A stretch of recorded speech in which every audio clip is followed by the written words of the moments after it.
Assalamualaikum warahmatullahi wabarakatuh. Yang terhormat, Ibu Iyah Rotiah selaku dosen pengampu mata kuliah entrepreneur kesehatan dan teman-teman yang saya banggakan. Izinkan kami dari kelompok 6 mempresentasikan sebuah ide yang kami yakini dapat membawa perubahan yang signifikan di dalam bidang kesehatan di Indonesia. Pengelolaan penyakit seperti hipertensi, diabetes, dan CHF atau gagal jantung kongesti kini kian menantang, bukan hanya bagi dokter, tetapi bagi pasien yang melakukan perawatan secara ketat. Seringkali pasien merasa kewalahan dengan jadwal kunjungan dokter yang sangat jarang. Oleh karena itu, kami merancang Pantau Sehatku, yaitu sebuah aplikasi yang secara spesifik bisa menjadi asisten pribadi. Bagaimana perancangan bisnis aplikasi Pantau Sehatku ini? Mari kita simak pemaparannya. Saya Ditya Nugraha. Saya di sini akan menjelaskan tentang Pantau Sehatku. Pantau Sehatku adalah layanan telehealth yang fokus pada asuhan keperawatan jarak jauh telenursing untuk pasien dengan kondisi kronis.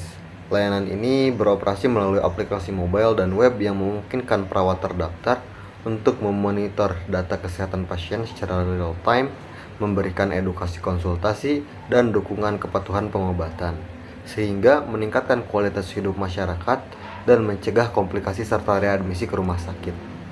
Selanjutnya ada analisis masalah kesehatan atau kebutuhan masyarakat.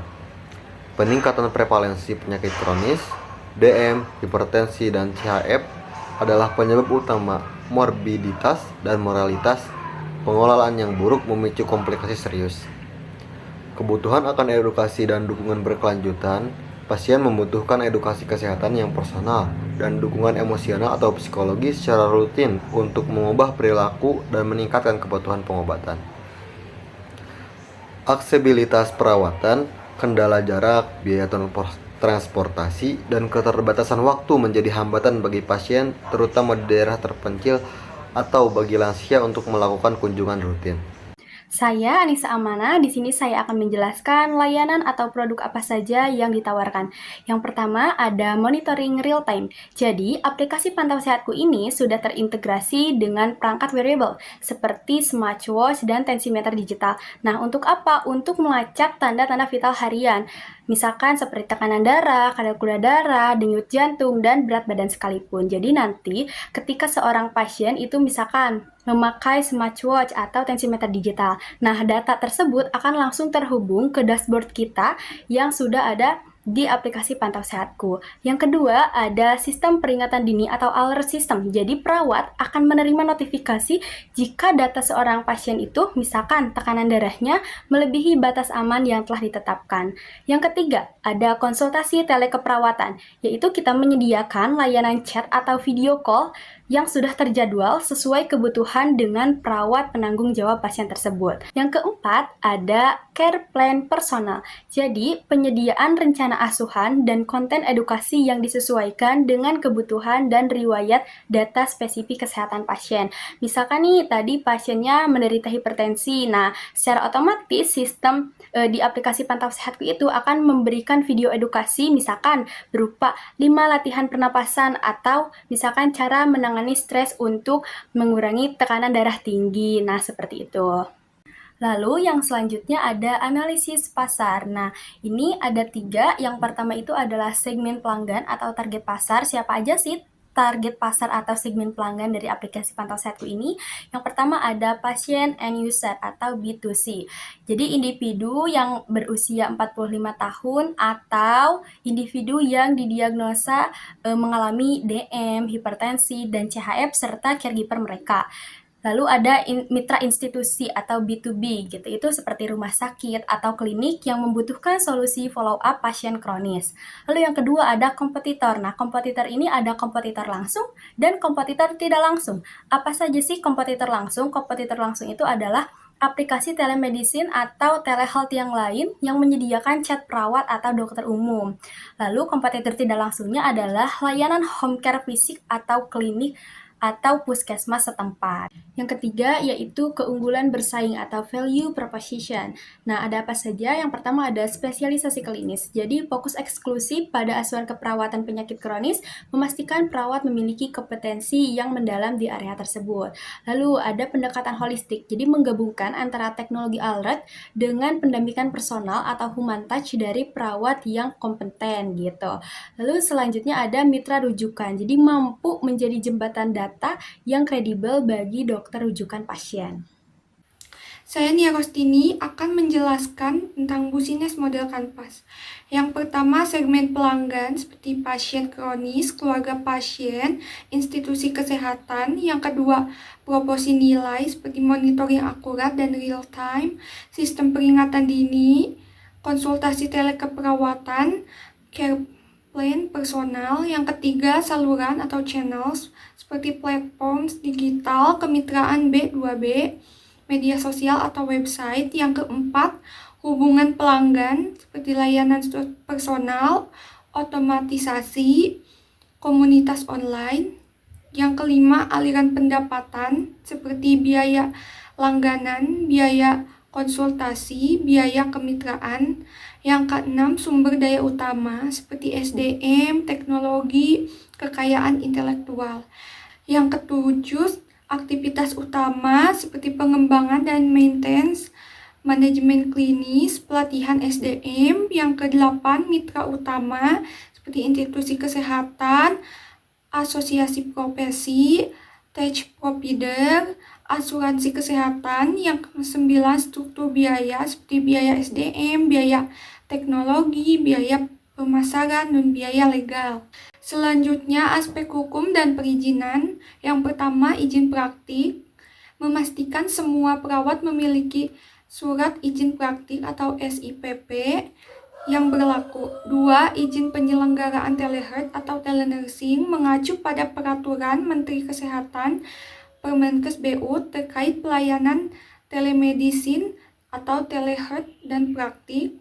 Yang ketiga, perlindungan data, mematuhi Undang-Undang Perlindungan Data Pribadi dan Standar Keamanan Data Kesehatan atau HIPAA compliant jika berprofesi global atau standar lokal yang setara. Yang keempat, standar SOP, itu mengikuti standar profesi dan etika keperawatan dalam pelayanan telenursing.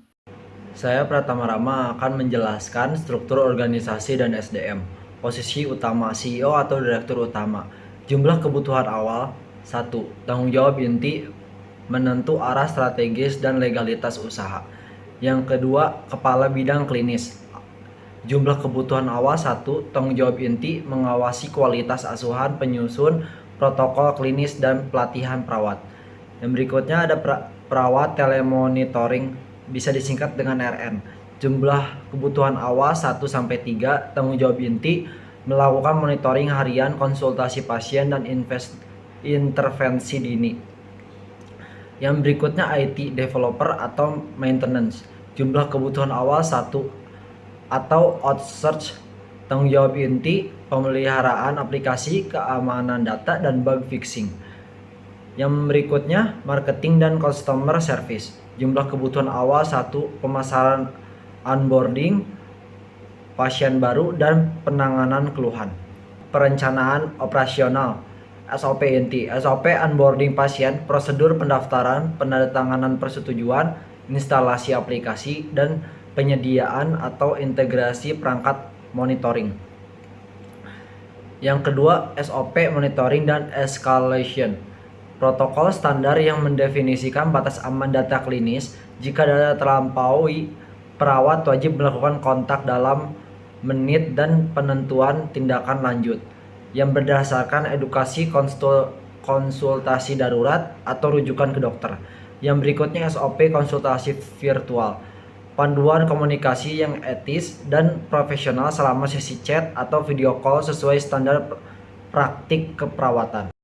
Saya Salsa Nur Saidah, yaitu akan menjelaskan strategi pemasaran. Itu yang pertama ada digital content marketing, yang membuat dan mempublikasikan konten edukasi berkualitas tinggi tentang pencegahan komplikasi DM atau hipertensi atau CHF di media sosial seperti Instagram dan TikTok, dan CEO Friendly Blog. Dan yang kedua yaitu ada kerjasama B2B, melakukan presentasi dan pilot project di rumah sakit swasta untuk menawarkan layanan follow pasien rawat inap kronis. Dan yang ketiga ada referral program, yaitu memberikan insentif atau diskon kepada pasien lama berhasil mereferensikan pengguna baru, serta insentif bagi dokter yang merujuk. Proyeksi keuangan sederhana, yaitu pertama ada modul awal kurang lebih 48 juta untuk pengembangan MVP dan perizinan, dan yang kedua yaitu biaya operasional bulanan kurang lebih 7.500.000 gaji atau perawat serta marketing. Dan yang ketiga ada pendapatan berasal dari langganan, yaitu 150.000 per pasien per bulan. Dan yang keempat ada BIP operasional, yaitu tercapai saat mencapai 50 pasien, diperkirakan itu bulan kelima. Dan yang terakhir ada payback period, diperkirakan 27 bulan dari peluncuran, itu juga tergantung pertumbuhan pelanggan. Saya Siti Nabila Jailanti Rukmana akan menjelaskan tentang analisis resiko dan strategi mitigasi. Di sini ada resiko, dampak fonsial, strategi mitigasi yang diusulkan. Yang pertama ada resiko klinis, kesalahan intervensi, tautan hukum. Strategi mitigasi yang diusulkannya ada penerapan EBP, audit klinis mingguan, dan asuransi malpraktik. Yang kedua ada resiko teknologi, dampak fonsialnya, data breach, layanan terhenti. Strategi mitigasi yang diusulkannya, enskripsi data, cold hosting terpercaya, dan kontrak pemeliharaan IT. Yang ketiga ada resiko pasar, tingkat churn berhenti langganan tinggi. Peningkatan kualitas layanan pelanggan, follow up personal, dan penyesuaian fitur berdasarkan umpan balik pengguna. Kesimpulannya, layanan pantau sehatku memiliki potensi pasar yang kuat dan memberikan nilai signifikan dalam meningkatkan efisiensi dan kualitas outcome kesehatan pasien kronis di Indonesia. Fokus pada keperawatan sebagai layanan inti membedakan kami dari kompetitor telemedis umum. Sekian rancangan bisnis yang dapat kelompok kami sampaikan. Kami percaya bahwa melalui pengelolaan penyakit kronis yang lebih cerdas dan terukur, kita tidak hanya memperpanjang angka harapan hidup, tetapi juga meningkatkan kualitas hidup mereka dan keluarga yang dicintai. Mohon maaf apabila ada salah kata maupun kekurangan. Kami akhiri. Billahi taufiq wal hidayah. Wassalamualaikum warahmatullahi wabarakatuh.